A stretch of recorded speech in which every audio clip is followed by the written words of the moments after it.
VisuWords is a fun website for vocabulary words. So I chose this because it's just a fun way to get kids, students to expand vocabulary and to think about the connections between words. So if you jump in here, it pops up with an example, so wild oats, but then thinking about how that connects to other things. So it can be used in classes other than English. I think about it for English class, but it can be used in science, an agriculture class, and history.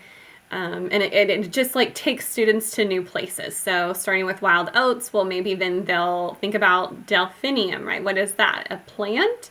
It gets them to think differently and again, notice connections between words. So if I was to put in a word that maybe we would have in English, duplicitous, it would just, again, make all of these connections. So we go to ambidextrous, deceitful, double dealing, and then we have dishonest. So the red indicates an antonym, an opposite, honest, honorable. So it makes all these connections, and it helps students to visualize, and I think that could be really fun. And that would ultimately be the purpose, right? The purpose would be to expand vocabulary and get students to think about the connections between words.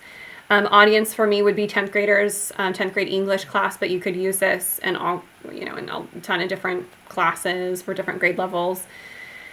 Standards, design authentic learning activities. Again, this would just be a fun learning activity that could, could be a jumping off point, or could just be a fun way for them to interact more with a vocabulary list.